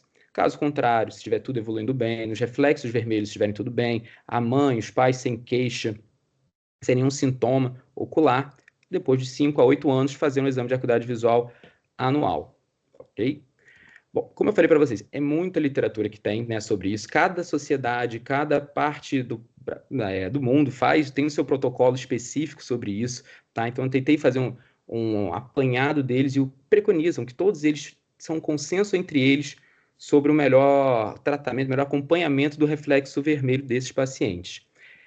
Queria agradecer mais uma vez o convite e eu deixei aqui do lado um QR Code, porque a gente fez um PDF para vocês conseguirem escanear e tem como guia de bolso no dia a dia de vocês. Então, vocês estão atendendo paciente no hospital, na clínica, não sabe quando refazer, ou se achou um reflexo alterado, o que fazer. É um PDF, é uma página só, botando os 2 organogramas ali hierárquicos, só para baixar para vocês. Quem tiver no celular, tira um print screen e depois consegue pegar. Quem tiver no computador fica mais fácil, só passar o celular aqui, tá bom? Quero agradecer mais uma vez e uma boa noite para todos. Obrigada. Então, Renato, foi ótimo. Acho que fez um bom resumo aí de quais são os protocolos. Eu acho que com a sua fala a gente já respondeu a pergunta da Cláudia e da Luzélia. Quando que a gente deve fazer o reflexo vermelho? Nas consultas de pediatria. Então, pela Sociedade de Oftalmopediatria, de Oftalmologia Pediátrica, é até 3 anos, 3 vezes ao ano, só que o Ministério da Saúde preconiza mais seguir até os 5 anos, fazendo pelo menos uma vez ao ano. Como é um teste super simples, rápido, eu acho que é super válido fazer nas consultas do pediatra, né? E a Cláudia perguntou também quando encaminhar. Então, como tem o protocolo que o Renato colocou agora da SBOP, que é esse último, as consultas de rotina, independente de qualquer coisa, e o que ele colocou também no início. Se tiver qualquer alteração, história familiar, a gente lembrar também dos atrasos de desenvolvimento, crianças com suspeita de transtorno de comportamento, além das outras avaliações que sejam incluídas, as avaliações oftalmológicas também. Se alguém tiver mais alguma pergunta, pode colocar no chat. Monique vai falar. Depois que a Monique falar, ela levantou a mão, eu vou responder a primeira pergunta da Josiane sobre como a gente encaminha os reflexos alterados, acho que é especificamente no SUS. Aí eu respondo para ela. Pode falar, Monique. Boa noite, Viviane. Era justamente para falar sobre essa pergunta da Josiane, como que é o fluxo? Eu ia falar, não sei se você tem alguma coisa a acrescentar. Na Secretaria de Saúde, a gente tem consultas que são chamadas de reflexo vermelho alterado. Então, elas são no Hospital Jesus e no Centro Carioca do Olho. Essas são consultas que geralmente elas sempre têm vaga.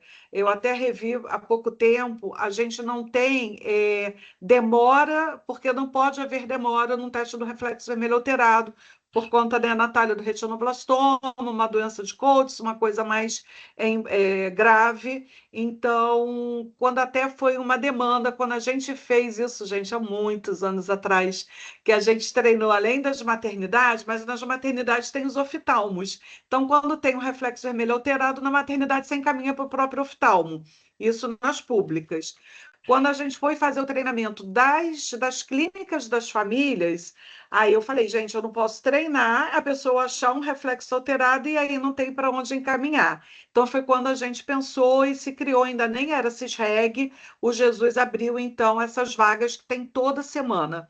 Vagas no Jesus e no Centro Carioca, então teve um reflexo vermelho alterado, é só pedir no CISREG para inserir nessas vagas de reflexo vermelho alterado, e essa criança ela vai ser atendida em pouco tempo, que eu tenho acompanhado e não tem tido, assim, e sempre sobra vaga, sempre tem vaga sobrando. Você tem mais alguma coisa, Monique? Do retinoblastoma, né? Da suspeita de retinoblastoma. Aí eu vou deixar a Natália falar, vamos deixar, porque eu já falei o negócio do outro dia que não podia ser, né? Fala então, Natália, qual é a conduta? Na verdade, acho que a gente sempre funcionou, até porque Clarissa conhece todos vocês, e assim, aqui no estado ela acaba sendo a pessoa. Tinha, acho que antigamente, a regulação do WhatsApp, mas a gente teve um encontro recente, e a reguladora do estado, que foi a Clarice, que, né, contou para a gente que existe um caminho dentro, assim, vamos dizer assim, um caminho oficial para a leucocoria. Não é alteração do reflexo vermelho, né, que a Vivi já falou. Suspeita, né, leucocoria com suspeita de retinoblastoma existe dentro da regulação ambulatorial. Mas aí é da regulação do Estado, né, Natália? Isso, do Estado. Que do não Estado. É CISREG, Não, é SER. É SER. O que que eu fiquei pensando sobre isso, assim, pensando no nosso encontro hoje, eu acho que essa é uma maneira oficial. O que o CER recomenda é que tenha esse encaminhamento e depois volte para quem encaminhou para garantir que tem já o agendamento com a gente. Ainda é um pouco burocrático, no meu entendimento, porque a gente sabe que isso é muito rápido e a preocupação é muito grande, e os tempos contam muito. Eu acho que a gente deve tentar fazer oficial, mas sem deixar de se falar como a gente sempre se falou, sabe, Monique? A gente se inscrever, quantas, né? Todas, acho que, né, todo mundo acho que já encaminhou alguma suspeita para a gente. E a gente, na verdade, então, lá no INCA, como é que funciona? Então, esse é o jeito oficial do Estado. Lá no INCA, se por um acaso tudo falhar e for de uma forma informal, vai chegar no INCA, eu ou algum outro oncologista vai receber, a gente vai, se não for regulado, a gente vai regular dentro do INCA e a Clarissa vai ver, Clarissa ou Esper. Então, a gente vai conseguir, vamos dizer assim, regularizar quando chegar lá. Então, a gente recebe todo mundo. De segunda a quinta na oncologia pediátrica, não é isso, Clarissa? Ou Natália? Olha, eu já falando aqui em público, né? Não, é via onco mesmo. Qualquer criança chegando lá vai ser vista na oncologia pediátrica. A gente, se não tiver regulado, a gente vai regular. Segunda, quinta de manhã, não é? Segunda, quinta... Vivi, pode ir na sexta, que sexta-feira é o único dia que eles estão no centro cirúrgico, né, Clarissa? Não vai, ela mesma não... Mas se ela não vir, a gente vai pedir para voltar na semana seguinte, ela vai acabar, e eu acabo falando com ela. Quando chega lá, a gente abraça e vai resolver. Agora, tem que ser com encaminhamento de um oftalmologista. Não. Certo. Não, eu fico até com medo de dizer isso, assim, pô, minha amiga, hoje, como a reguladora não está aqui, Eu É. posso falar, a gente recebe todo mundo, gente. Imagina.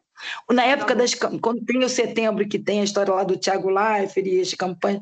Gente, a gente recebe todo mundo. Eu lembro a Clarissa falando que até que nem tinha nada no olho. A mãe falou: eu tô preocupada, foi lá, a gente viu. Mas é claro, vamos tentar minimizar isso, porque senão gera o problema que a gente comentou dos diagnósticos não retino que a gente recebe. Que você acaba recebendo um boom de crianças que não tem nada, né? E aí ocupa uma vaga de um local que é super ultra especializado, único aqui no Rio de Janeiro, para atender Vivi, todo e acabou, mundo, né? a gente viu que a nossa proporção entre não retino e retino tá muito distorcida das publicações mundiais. A gente viu aqueles trabalhos da Shields, americano, outro trabalho. A gente tem, assim, tá muito diferente. Todo centro acaba recebendo não retino. Só que o nosso tá, assim, tipo, muito não Muito e pouco mais. sim. Muito mais. Não, porque assim, você tem que ter uns casos normais para você saber que você não está perdendo os alterados. Porque se você não tiver nenhum que não é nada, você vai achar, bom, algum alterado está passando, né? A Ana está perguntando aqui, Natália, a solicitação é via e-mail para unir com parecer do oftalmo? Eu não sei essa regulação do Estado se tem isso. Eu acho que, Ana, para o INCA... Acho que pelo NIR é só paciente internado, não? Internado, eu não entendi a pergunta. Internado, né? Internado. Internado sempre esbarra na questão das vagas.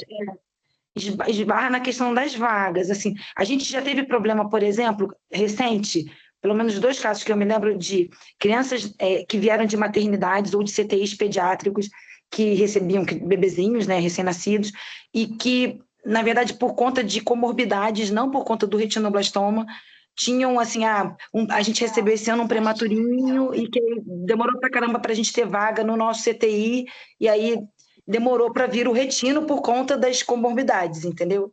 Uhum. Isso já aconteceu mais de uma vez. Mas eu acho que NIR é realmente os internados. Se não Isso, for internado, é via ambulatorial, é SER ou direto. Mais alguma pergunta? Alguém quer fazer mais alguma colocação? A gente ficou com um público grande até o final. Muito feliz, obrigada, gente. Foi todo mundo ótimo, super elogiados aqui.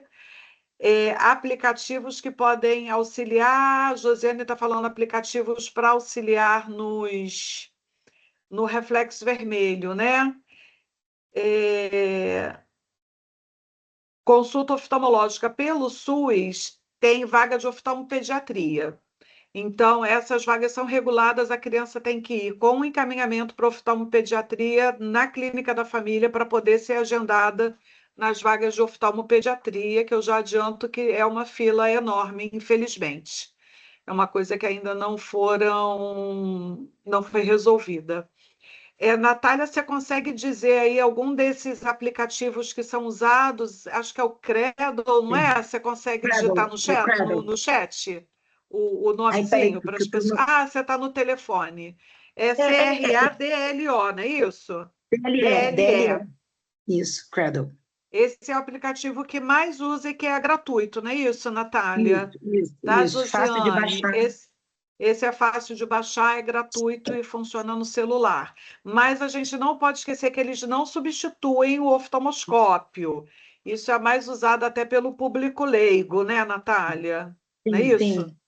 Sim, tem um papel. Na verdade, foi um pai de um paciente com retinoblastoma, que é químico nos Estados Unidos, que ficou muito impressionado de as fotos do filhinho dele, assim, aparecer a leucocoria muitos meses antes dele levar para o atendimento. Ele criou esse aplicativo que faz varredura de fotos no celular, é muito sensível. Só que é isso, é muito sensível. Isso não substitui nunca o exame, né, do médico, nunca substitui a avaliação da oftalmologia, nunca, e simplesmente é uma maneira de você aumentar, assim, a sensibilidade de coisas. De repente você tira uma foto e não reparou, de repente aparece ali no seu aplicativo. Isso. Tá joia então, Natália? Acho que... Isso, obrigada, gente. Obrigada, Ana, que está colocando aqui, Josiane, que participaram, todos. A gente está super feliz, acho que cumpriu o que a gente estava programando, né, Natália? Nossa, foi ótimo, muito obrigada. Natália está sem som. Não, entrou. Foi. Queria agradecer muito obrigada a todos. em especial a Viviane, a todos os GT de oftalmologia, a todos os presentes, pela brilhante noite que a gente teve aqui. Aprendemos muitas trocas muito positivas. Muito obrigada em nome da diretoria da Soperge. Obrigada, gente. Obrigada a todo o GT, todo mundo incansável por organizar isso. Foi excelente. Obrigada a todos que ficaram com a gente até aqui. E ano que vem nós vamos ter nossa jornada, provavelmente nos 2 anos seguintes, que a gente deve fazer itinerante, né, Natália? Estamos programando, então vamos estar presentes em outras cidades também aqui do Rio, se Deus quiser, gente. Um abraço, obrigada, boa noite. Tchau, boa noite. Boa noite, tchau, tchau. Tchau.